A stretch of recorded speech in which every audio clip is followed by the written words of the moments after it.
तांडव web series को तुरंत बैन किया जाना बहुत जरूरी है। ये वेब सीरीज इस देश में हिंसा फैलाने की एक साजिश है। दलितों का भयानक अपमान इस वेब सीरीज में किया गया है। हिंदू और मुसलमानों को आपस में लड़ाने वाली, भड़काने वाली बातें इस वेब सीरीज में की गई हैं। सबके अंदर एक गुस्सा है और मेरा तो नाम ही शिवा है, इसलिए बहुत सारा है। एक नकली शिव भक्त में जब बहुत गुस्सा है तो असली शिव भक्तों में कितना गुस्सा होगा, ये इन लोगों ने सोचा नहीं था। लेकिन जब इनकी ये तांडव फिल्म रिलीज़ हुई है तो लोगों का गुस्सा भी इनको अब देखने को मिल रहा है। इन लोगों ने समझा था कि जैसे हम लोग हमेशा हिंदुओं का मजाक उड़ाते रहते हैं, ये करते रहते हैं, हर जगह हिंदुओं के भगवानों का मजाक उड़ाते रहते, तो हमारा क्या बिगड़ा, आज तक कुछ नहीं बिगड़ा है, ऐसे चलता रहेगा। लेकिन ये भूल गए कि भाई साहब अब ज़माना बदल रहा है। अभी तक ये सीरीज़ बैन हुई नहीं है और इसकी ये खुशी भी मना चुके हैं। एक बार जब इंदौर पुलिस ने इन पर कार्रवाई करने से मना कर दिया था तब ये जिशान अयूब खुशी मना रहा था। लेकिन बचना इतना आसान नहीं है, और अगर ये लोग बच भी जाएंगे ना एक की बार, तो इनको ऐसा सबक मिल जाएगा कि अगली बार सोचेंगे ज़रूर कम से कम। क्योंकि अभी तक तो लोगों ने बहुत सभ्यता से बात की है। अभी हम पुलिस में कंप्लेंट की जा रही है, गवर्नमेंट को पिटीशन भेजे जा रहे हैं। कपिल मिश्रा जी की अपील के बाद सब लोग डायरेक्टली मिनिस्ट्री को मेल लिखकर इसको बैन करने की अपील कर रहे हैं। लेकिन ये वो लोग हैं जो हमारे तो भगवान का मजाक उड़ा रहे हैं, लेकिन अपनी बारी में एक कार्टून के ऊपर इन्होंने पेरिस में एक अखबार के दफ्तर में घुस के सारे कार्टूनिस्टों को मार डाला था। और पूरी दुनिया में, दुनिया के हर एक देश में ये लोग रैली कर रहे थे मारने के लिए। तो अपने बारे में क्यों नहीं मनाते हैं? इस्लाम में तो फिल्मों में काम करना हराम है, फ़ोटो खींचना भी हराम है। तो ये सारे के सारे हरामी हैं, हराम का खा रहे हैं। यहाँ पे अपने पे बनाओ ना जाके। यहाँ पे कोई मतलब फ्री की चल रही है, धर्मशाला समझ रखी है, कोई भी आएगा बजा डालेगा। इनका प्रोड्यूसर अब माफ़ी मांग रहा है, ये देखो इसका माफ़ीनामा। ड्रामा कर रहे हैं सर, मतलब समझ क्या रखा है। मतलब तुम कुछ भी करो ऊपर से फिर ये ड्रामा भी बिल्कुल फॉर्मेलिटी वाली माफ़ी, मतलब बेवकूफ़ समझ रखा है जनता को। ये जनता ऐसे माफ़ नहीं करने वाली। इस मामले में जो जनता का गुस्सा है ना, इसमें मुझे दो घटनाएं याद आती हैं। सबसे पहले तो मई या जून में अनिरुद्ध मिश्रा जी ने ये भविष्यवाणी की थी कि अब आपको नई तरह की असहिष्णुता देखने को मिलेगी, जो कि इन पुराने पैदाइशी असहिष्णुता के ड्रामेबाज ठेकेदार लोगों को है ना अच्छे से ठिकाने लगाएगी। और वो सब वही देखने को मिल रहा है। सुशांत राजपूत की जो हत्या की गई है ना, उसने इस देश के युवा को झकझोर दिया है बिल्कुल। और अब वो इन सब को बर्दाश्त करने को तैयार नहीं है। मतलब जो जितने घटिया बॉलीवुड के सब जी अपने आप में स्टार बने घूम रहे थे ना, अब आज देश का युवा इनको बर्दाश्त करने को बिल्कुल भी तैयार नहीं है।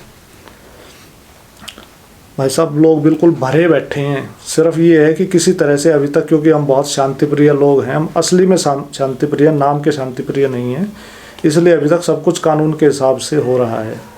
नहीं तो इनके जैसे अगर सब लोग होते तो अब तक तो सब लोग उस अरब सागर में होते कम से कम।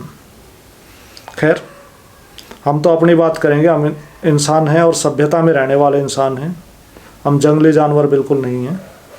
तो जो लोग अभी तक ये सोच रहे हैं कि ये क्या तांडव सीरीज़ है, मेरे जैसे भी बहुत सारे लोग हैं। भाई मैं कोई सीरीज़ नहीं देखा आज तक, मैंने कोई वेब सीरीज़ देखी नहीं है। हो सकता है आगे देखूँ, अभी तक नहीं देखी है ना। बिग बॉस का एक भी एपिसोड देखा आज तक। तो मैं इस पर क्यों बात कर रहा हूँ? क्योंकि भैया काम ही इसके ऐसे हैं। इसके लिए मैंने अपने एक मित्र से भी बात की थी जो कि बहुत शौक़ रखते हैं इस तरह की सीरीज़ का, और उनका कहना था काफ़ी अच्छी सीरीज़ है।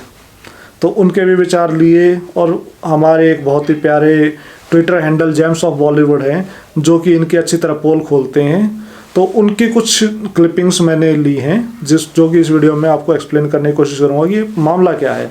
जो मेरे जैसे मासूम लोग ये अब तक देख नहीं पाए हैं कि क्या मामला है, क्यों शोर हो रहा है। आलतू फालतू की सीरीज़ तो बनती रहती है, क्या फ़र्क पड़ता है। तो उनके लिए अब हम आगे इसमें बात करेंगे कि भाई क्या रोड़ा है ये सारा। तो सबसे पहले ये लोग क्या करते हैं कि हर जगह इनको जाति घुसानी होती है। अब आप लोग अगर देखेंगे ना, तो मेरे आसपास के लोगों की मुझे जाति पता तक नहीं है। मुझे कोई फ़र्क नहीं पड़ता कि मेरे पास बैठा आदमी कौन सी जाति का है, मैं नहीं पूछने जाता किसी से। कई बार नाम से तौर तरीके से सामने कई बार पता चल जाता तो चल जाता, नहीं तो बहुत बार नहीं पता चलता। मुझे अपने कई सारे दोस्तों की जाति कभी नहीं पता।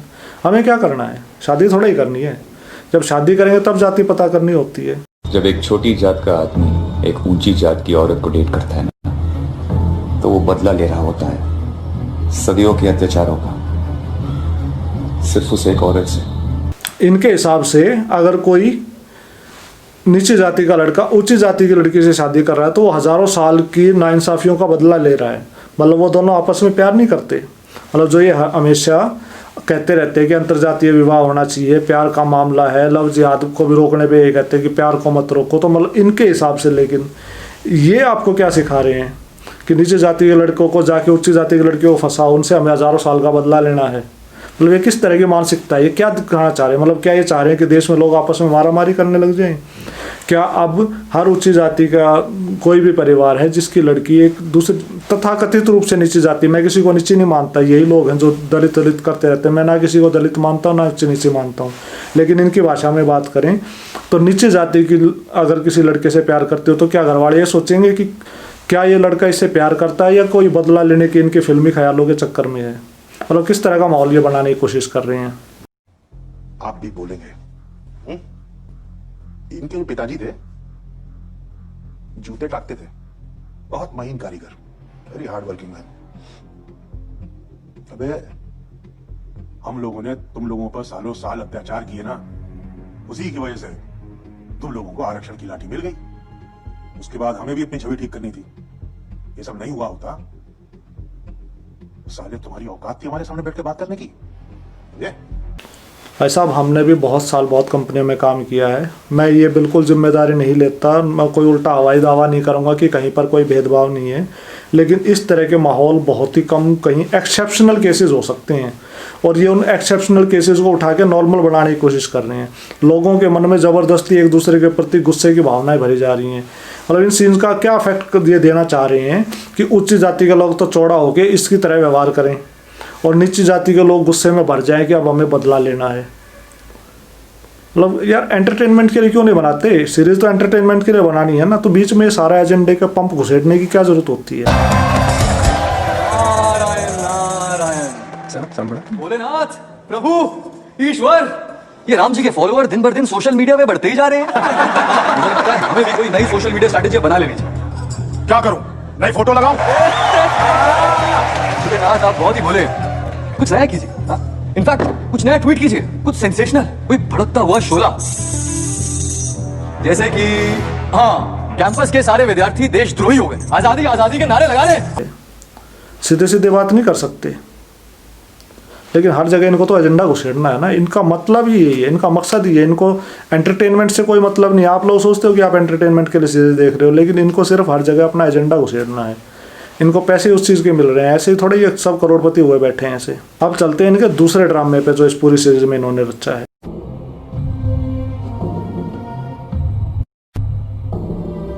दौड़ के खाया मार दिया उन्होंने। एक का नाम सलीम था, एक का नाम आयूब। हम लोगों को मारना बहुत आसान होता है ना। हाँ भाई राम और शाम, तो टाइम खत्म हो गया तुम्हारा, चलो निकलो। चल तो देखना, एक दिन मेरा नाम भी किसी आतंकवादी संगठन के साथ जोड़ देंगे।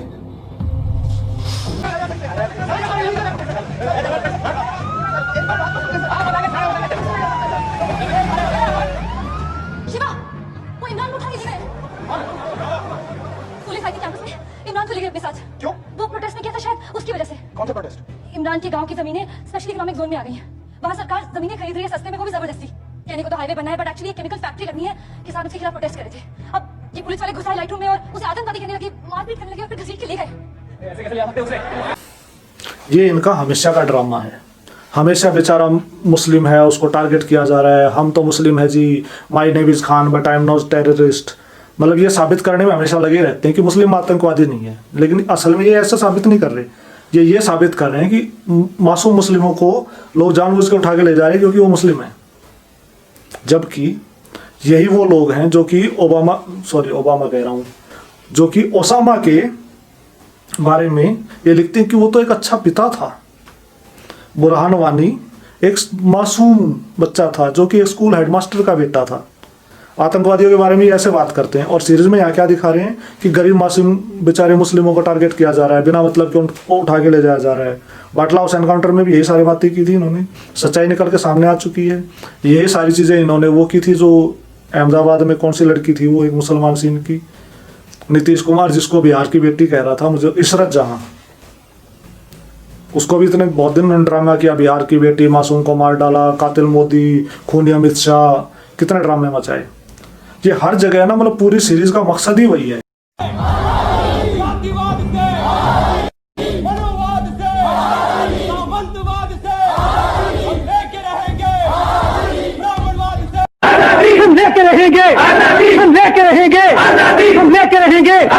लोग सिर्फ एंटरटेनमेंट के लिए देख रहे हैं। मैंने भी कई लोगों से बात की, वो कहते हैं भाई 2 महीने बाद 3 महीने बाद हमें याद भी नहीं रहने वाला क्या है।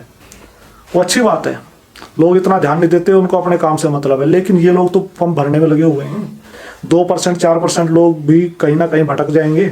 कोई बहुत सारे लोग होते हैं जो इमोशनल होते हैं, वो भावनाओं में बह जाते हैं। सबका दिल इतना स्ट्रांग नहीं होता कि वो सही गलत का फैसला कर पाए। तो अगर लेकिन 140 करोड़ की जनसंख्या में से 2-4% कितने हो जाते हैं?